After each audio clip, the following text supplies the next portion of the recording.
Hi guys. So today I have a Nancy Drew book. It's number 1. It's called The Secret of the Old Clock. So I'm going to read a chapter for you guys. There's a picture in the front, and it says, "The Crowley clock at last!" Nancy exclaimed. This book, it's from 1959.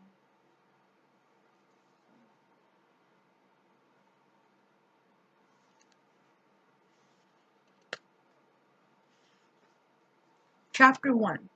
The Rescue.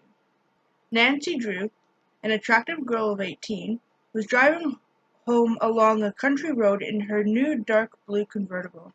She had just delivered some legal papers for her father. "It was sweet of Dad to give me this car for my birthday," she thought, "and it's fun to help him in his work." Her father, Carson Drew, a well-known lawyer in their hometown of River Heights, frequently discussed puzzling aspects of cases with his blonde, blue-eyed daughter. Smiling, Nancy said to herself, "Dad depends on my intuition." An instant later she gasped in horror. From the lawn of a house just ahead of her, a little girl about 5 years of age had darted into the roadway. A van, turning out of the driveway of the house, was barely 50 feet away from her. As the driver vigorously sounded the horn in alarm, the child became confused and ran directly in front of the van. Oh, I should show you the picture. This one. It says, "The next second the child lost her balance." Miraculously, the little girl managed to cross the road safely and pull herself up onto a low wall which formed one side of a bridge. But the next second, as the van sped away, the child lost her balance and toppled off the wall out of sight.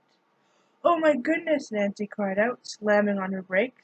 She had visions of the child plunging into the water below, perhaps striking her head fatally on a rock. Nancy leapt out of her car and dashed across the road. At the foot of the embankment she could see the curly-haired little girl lying motionless, the right side of her body in the water. "I hope—" Nancy dared not complete the harrowing thought as she climbed down the steep slope. When she reached the child, she saw to her great relief that the little girl was breathing normally and no water had entered her nose or mouth. A quick examination showed that she had suffered no broken bones. Gently Nancy lifted the little girl and, holding her firmly in both arms, struggled to the top of the embankment. Then she hurried across the road and up the driveway to the child's house. At this moment the front door flew open, and an elderly woman rushed out, crying, "Judy, Judy!" "Oh, I'm sure she'll be all right," said Nancy quickly. The woman, seeing Nancy's car, asked excitedly, "Did you run into her?" "No, no, Judy fell off the bridge," Nancy quickly explained what had taken place. By this time another woman, slightly older, had hurried from the house. "Our baby! What has happened to her?" As this woman reached out to take Judy, Nancy said soothingly, "Judy's going to be all right. I'll carry her into the house and lay her on a couch." One of the women opened the screen door and the other directed, "This way." Nancy carried her little burden through a hallway and into a small, old-fashioned living room.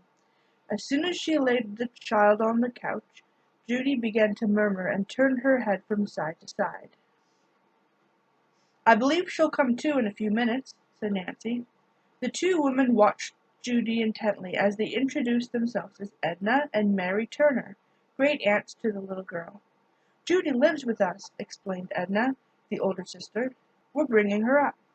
Nancy was somewhat surprised to hear that these elderly women were rearing such a small child. She gave her name and address, just as Judy opened her eyes and looked around. Seeing Nancy, she asked, "Who are you?" "Oh, my name is Nancy. I'm glad to know you, Judy. Did you see me fall?" Nancy nodded, as the child's Aunt Mary said, "She rescued you from the river after you fell in." Judy began to cry. "I'll never, never run into the road again. Really I won't," she told her aunts. Nancy said that she was sure Judy never would. She patted the child, who smiled up at her.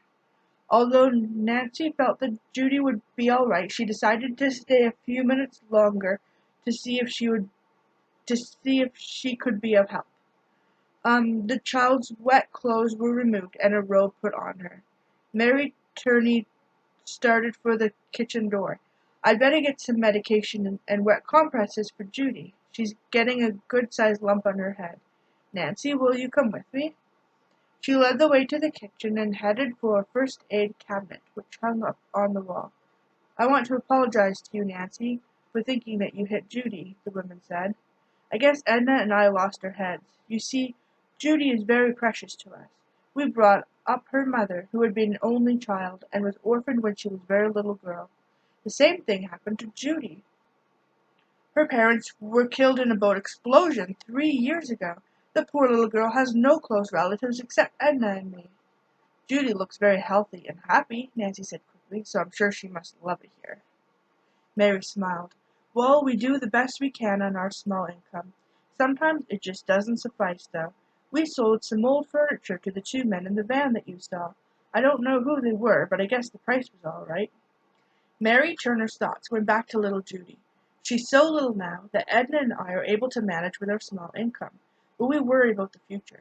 We're dressmakers, but our fingers aren't so nimble with the needle as they used to be. To tell you the truth, Nancy, at the time that Judy's parents were killed, Edna and I wondered whether we would be able to take care of Judy properly. But we decided to try it, and now we wouldn't part with her for anything in the world. She's won our hearts completely. Nancy was touched by the story. She knew what was in the minds of the Turner sisters. Living costs would become higher, and with their advancing years their own income would become lower. Unfortunately, Mary went on, Judy's parents left very little money, but they were extremely bright people, and Judy is going to be like them. She ought to study music and dancing and have a college education, but I'm afraid we'll never be able to give her those things.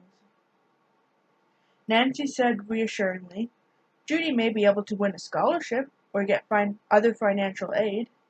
Mary, finding Nancy a sympathetic listener, continued. A cousin of our father's named Josiah Crowley used to help us, but he passed away a couple of months ago. For years he used to pay us long visits and was very generous with his money. Miss Turner sighed. He always promised to remember us in his will. He loved little Judy, and I'm afraid Edna and I came to depend on that in our plans for her, but he did not carry out his promise. Nancy smiled understandingly and made no comment, but she did wonder why Mr. Crowley had changed his mind. Josiah went to live with some other cousins. After that, things changed. He rarely came to see us. But he was here just last February, and said the same thing, that Edna and I were to inherit money from him. He had always helped us, and it seemed strange that he should stop so suddenly. Mary Turner looked at Nancy. Maybe you know our well-to-do cousins that he went to stay with. They live in River Heights. They're the Richard Tophams. I don't know how to pronounce that. Topham? Okay.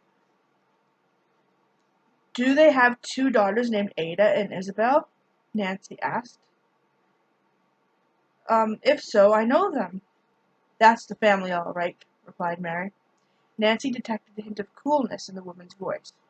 Do you like those two girls? Miss Turner asked. Nancy did not answer at once. She had been taught never to gossip.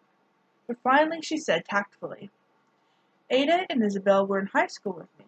They were never my close friends. We didn't see eye to eye on various things.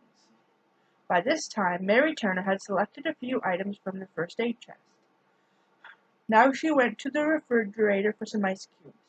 As she arranged the various articles on a tray, she said, Well, when Cousin Josiah passed away, to our amazement, Richard Topham produced a will which made him executor of the Crowley estate, and left all the money to him, his wife, and the two girls. Yes, I did read that in the newspaper, Nancy recalled. Is the estate a large one? I understand there's considerable money in it, Mary Turner replied. Some of Josiah's other cousins say he told them the same thing he told us, and they are planning to go to court about the matter. The woman shrugged. But I guess a fight to break the will would be hopeless. Nevertheless, Edna and I cannot help feeling there must be a later will, although as yet no one has presented it. Nancy followed Miss Turner into the living room. The cold compresses helped to reduce the swelling where Judy had hit her head on a rock. Convinced now that the little girl was all right, Nancy said she must leave. "Come to see me again," Judy spoke up. "I like you, Nancy. You're my saving girl." "You bet I'll come," Nancy answered. "I like you too. You're a good sport." The child's great-aunt profusely thanked Nancy again for rescuing Judy. The visitor had barely reached the door when Edna suddenly said, "Mary, where's our silver teapot?" "Why, right there on the table." "Oh, no, it's gone." Edna ran into the dining room. "The silver candlesticks! Oh, they're gone too." Nancy had paused in the doorway, startled. "Do you mean the pieces have been stolen?" she asked. "They must have been," replied Mary Turner, who was white with apprehension, "by those men who bought some furniture from us." Instantly Nancy thought of the men in the van. "Who were the men?" she asked. "Oh, Mary, how could we have been so careless?" Edna Turner wailed. "We don't know who the men were. They just knocked on the door and asked if we had any old furniture that we wanted to sell. We'll never get the silver back." "Maybe you will," said Nancy. "I'll call the police." "Oh, dear," Mary said woefully, "our phone is out of order." "Then I'll try to catch up to the van," Nancy declared. What did the men look like? They were short and heavy-set. One had dark hair, the other light. They had kind of larger noses. That's all about I noticed. "Me too," said Edna. With a hasty good-bye, Nancy dashed from the house and ran to her car. Chapter 2. A Missing Will. The blue convertible sped along the country road. Nancy smiled grimly. "I'm afraid I'm exceeding the speed limit," she thought, "but I almost wish a trooper would stop me. Then I could tell him what happened to the poor Turner sisters." Nancy watched the tire marks which the van driven by the thieves had evidently made in the dirt road. But a few miles farther on, a feeling of dismay came over her. She had reached a V-shaped intersection of two highways. Both roads were paved, and since no tire impressions could be seen, Nancy did not know which highway the thieves had taken. "Oh, dear," she sighed. "Now what shall I do?" Nancy concluded that her wisest move would be to take the road which led to River Heights. There was a state police barracks just a few miles ahead. "I'll stop there and report the theft." She kept looking for the van, which she recalled as charcoal gray. "I wish I'd seen the license number, or the name of the firm that owns the van," Nancy said to herself ruefully. When she reached State Police Headquarters, Nancy introduced herself to Captain Runcie and told him about the robbery, giving what meager information she could about the suspects. The officer promised to send out an alarm immediately for the thieves and their charcoal gray moving van. Nancy continued her journey home, thinking of the Turners and their problems. "I wonder why Mr. Josiah Crowley left all his money to the Tophams and none to his other relatives. What? Why did he change his mind? Those Tophams are well-to-do and don't need money as much as the Turners." Nancy did not know Richard Topham, but she was acquainted with his wife, as well as his daughters. They were arrogant and unreasonable, and disliked by many of the shopkeepers in town. Ada and Isabel had been unpopular in high school. They had talked incessantly of money and social position, making themselves very obnoxious to the other students. "I wonder," Nancy thought, "if a way can't be found so the Turners could get a share of the Crowley money. I'll ask Dad." 5 minutes later, Nancy pulled into the double garage and hurried across the lawn to the kitchen door of the Drews' large red brick house. The building stood well back from the street and was surrounded by tall, beautiful trees. "Hello, Nancy," greeted the pleasant, slightly plump woman who opened the door. She was Hannah Gruen, housekeeper for the Drews, who had helped rear Nancy since the death of the girl's own mother many years before. Nancy gave her a hug and then asked, "Is Dad home? I see his car is in the garage." "Your father's in the living room, and dinner will be ready in a few minutes."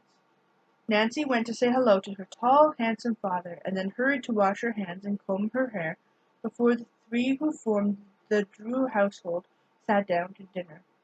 During the meal, Nancy related her adventure of the afternoon. "What tricky thieves!" Hannah Gruen burst out. "Oh, I hope the police catch them." "They certainly took advantage of those Turner sisters," Mr. Drew commented. "Mary and Edna are in financial difficulties," Nancy commented. Isn't it a shame that Josiah Crowley didn't bequeath some of his estate to the Turners and other relatives who need the money? Carson Drew smiled affectionately at his only child, and then said, "Yes, it is, Nancy, but unless a will written later turns up, that's the way it has to be." "The Turners think there is another will," Nancy told him. "Wouldn't it be wonderful if it can be found?" "I agree," spoke up Hannah. "It's well known in town that Mrs. Topham and her daughters were unkind to Josiah Crowley for some time before he died. Their excuse was that Josiah's eccentricities were extremely trying. The Tophams have never been noted for any charitable inclinations," Mr. Drew observed with a smile. "However, they did give Josiah a home." "Only because they knew he was going to leave all his money to them," said Hannah. "If I'd been Josiah, I wouldn't have stayed there." The housekeeper sighed. "But when people get old, they don't like change, and probably he put up with things rather than move." She said the treatment of the Tophams had accorded old Josiah Crowley had aroused a great deal of unfavourable comment through River Heights. Nancy had not known him personally, but she had often seen the elderly man on the street. Secretly she had regarded him as a rather nice, kindly person. His wife had died during an influenza epidemic, and after that he had made his home with various relatives. According to rumors, all these people had admitted that he had paid his board and done many favors for them.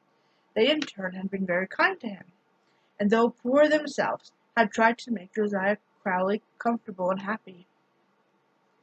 "Tell me everything you know about Mr. Crowley," Nancy urged her father. The lawyer said that the old man had publicly declared he intended to provide in his will for several deserving relatives and friends.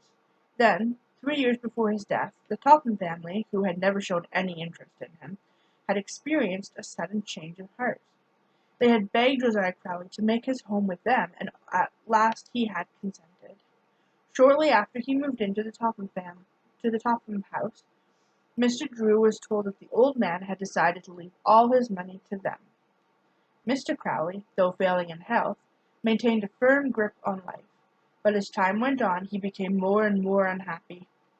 He continued to live with the Tophams, but it was whispered about that he frequently slipped away to visit his other relatives and friends, and that he intended to change his will again. "Then there must be a later will," Nancy said hopefully. Mr. Drew nodded and went on. "One day Josiah Crowley became critically ill. Just before his death he attempted to communicate something to the doctor who attended him, but his words, other than will, were unintelligible. After the funeral only one will came to light, giving the entire fortune to the Tophams.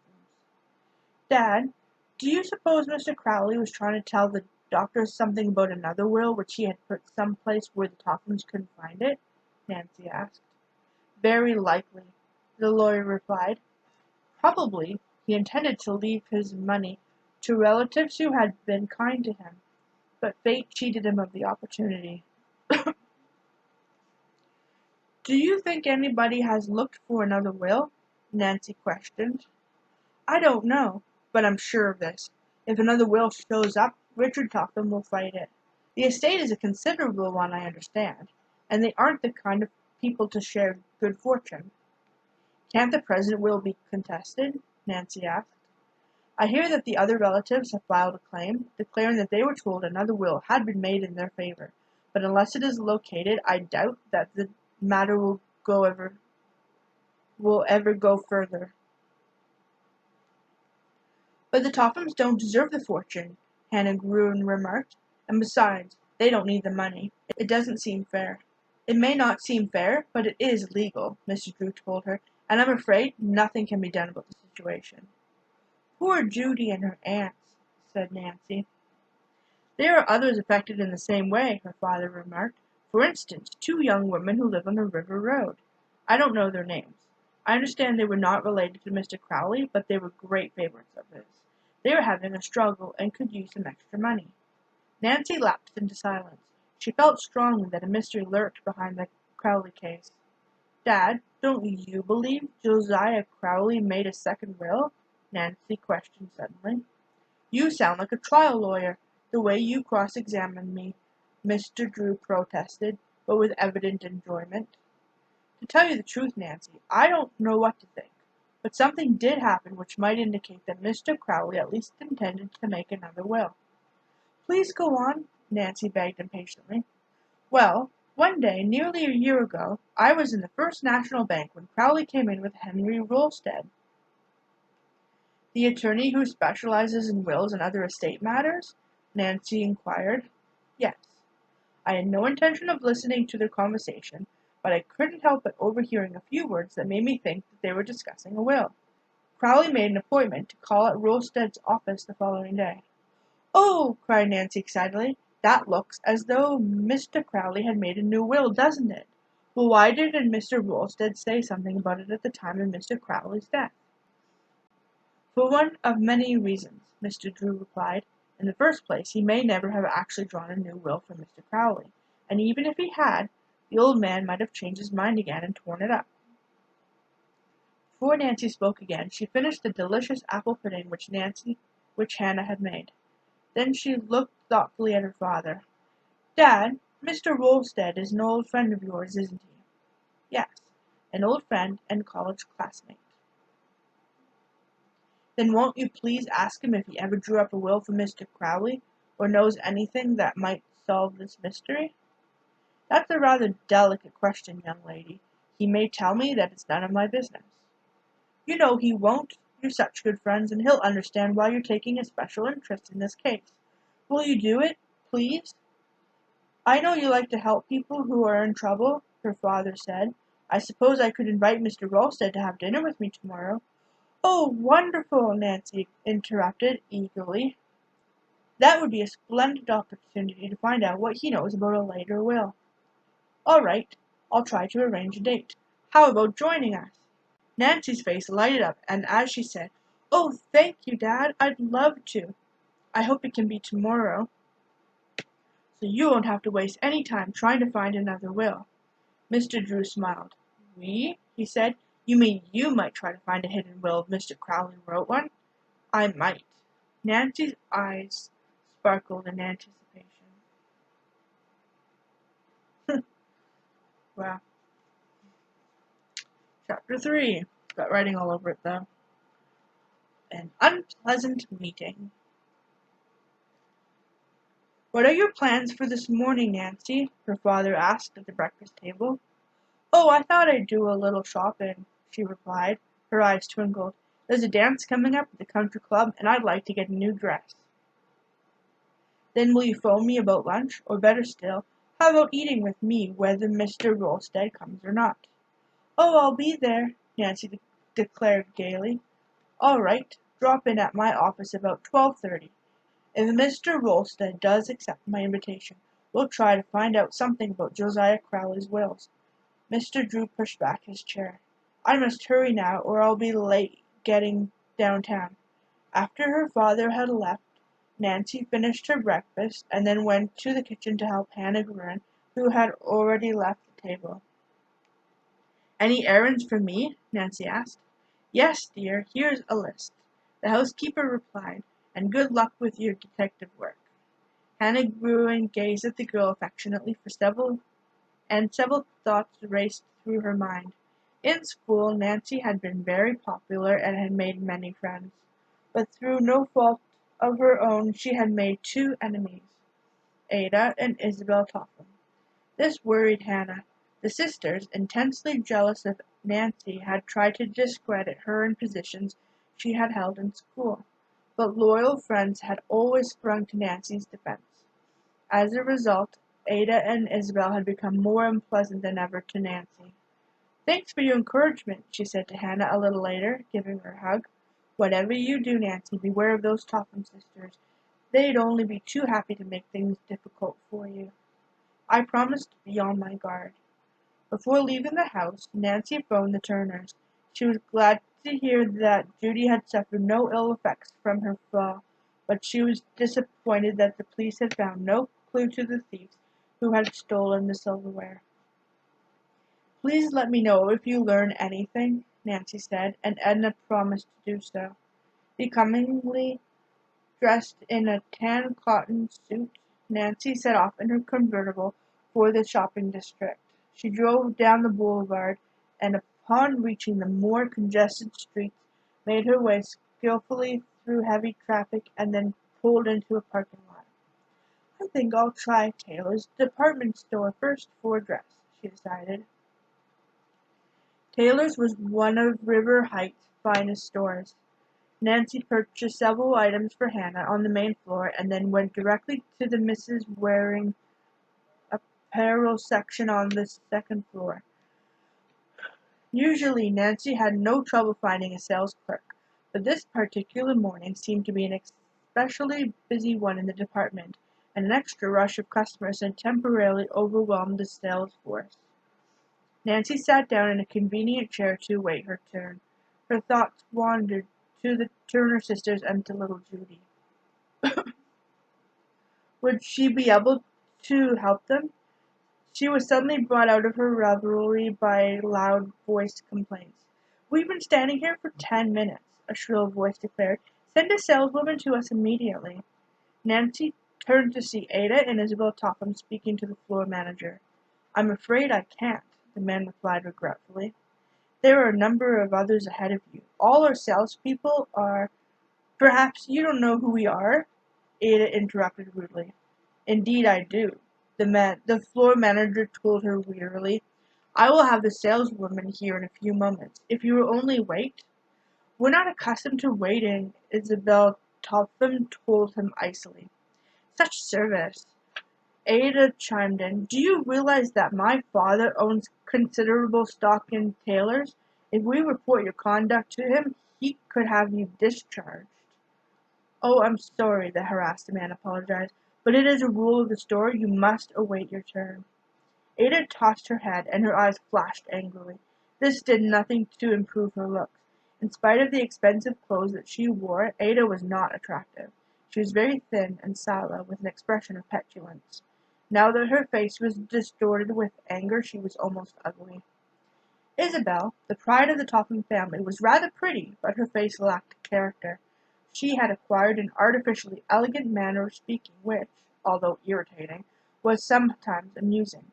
It was her mother's ambition that Isabel marry into a socially prominent family. "I pity any future husband of hers," Nancy thought with a chuckle. Suddenly, Ada and Isabel saw Nancy, who nodded a greeting. Isabel coldly returned the nod, but Ada gave no indication that she had even noticed Nancy. At that moment, a saleswoman hurried towards the Topham sisters. At once they began to shower abuse upon the young woman for her failure to wait on them sooner. "What is it you wish to look at, Miss Topham?" the clerk asked, flushing. "Evening dresses." The saleswoman brought out several dresses, and Nancy watched curiously as the Tophams, in an unpleasant frame of mind, tossed aside beautiful models with scarcely a second glance. They found fault with every garment. "This is a very chic gown," the saleswoman told them hopefully, as she displayed a particularly attractive dress of lace and chiffon. "It arrived only this morning." Ada picked it up, gave the dress one careless glance, and then tossed it into a chair, as the distracted clerk went off to bring other frocks. The fluffy gown slipped to the floor in a crumpled mass.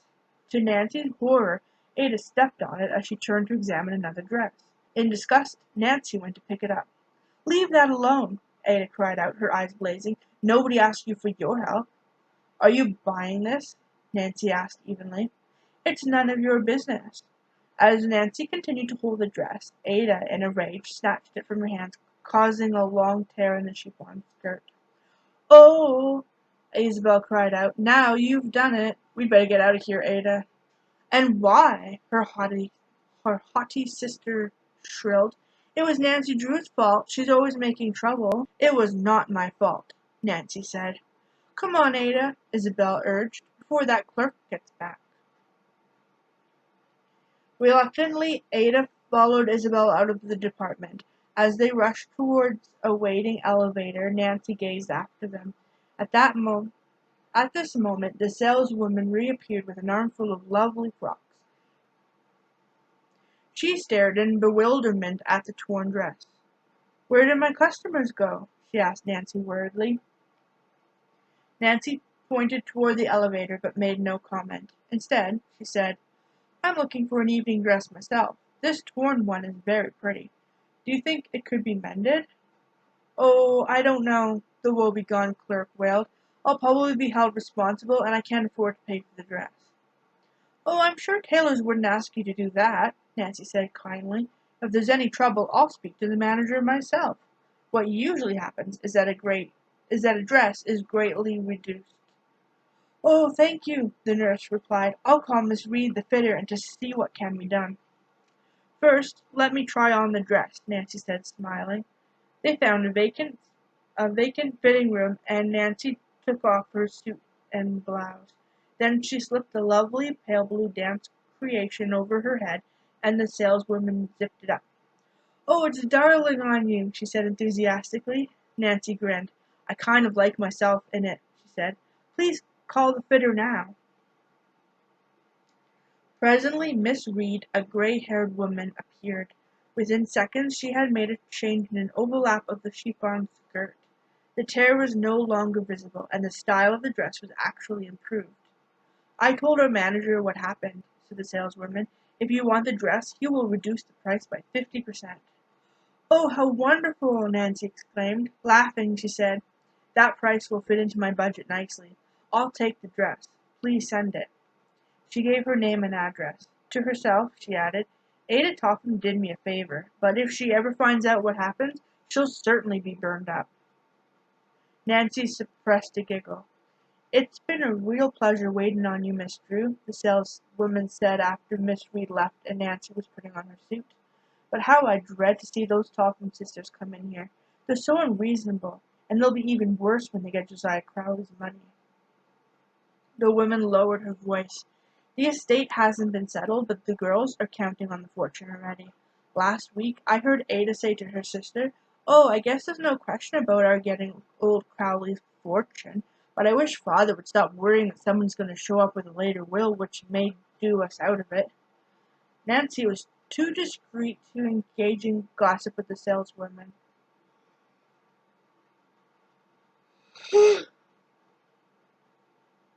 But she was interested and excited about the information. The fact that Mr. Topham was disturbed indicated to her that he too suspected Josiah Crowley had made a second will. The conversation reminded Nancy of her date. She glanced at her wristwatch and saw that it was after 12 o'clock. "Oh, I must hurry or I'll be late for an appointment with my dad," she told the saleswoman. Nancy drove directly to her father's office. Although she was a few minutes ahead of her appointed time, she found that he was ready to leave. "What luck, Dad?" Nancy asked eagerly. "Did Mr. Rolstead accept your luncheon invitation?" "Yes. We are to meet him at the Royal Hotel in 10 minutes. Do you think I should quiz him about the Crowley will?" "Oh, I'm more interested than ever in the case." She told her father about the saleswoman's gossipy remarks. Said Mr. Drew. "It's not what you'd call evidence, but the old saying usually holds good.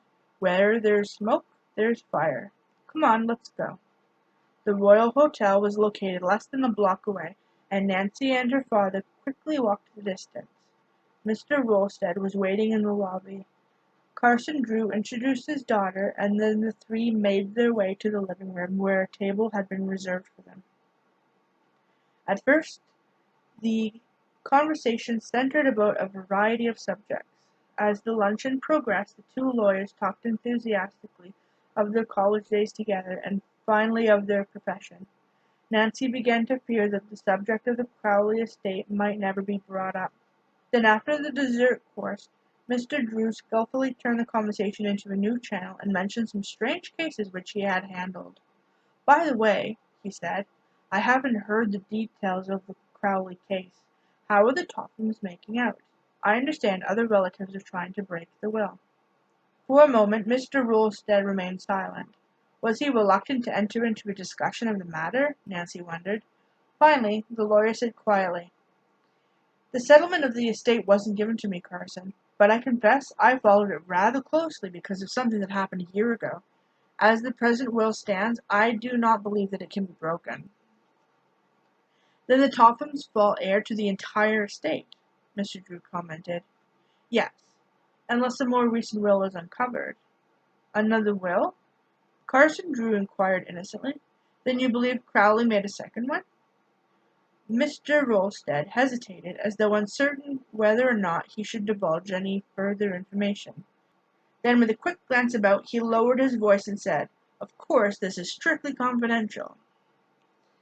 And that is the end of that chapter. So the next time, I'm going to be reading chapter 4, Racing the Storm. Next time. Hope you guys like that.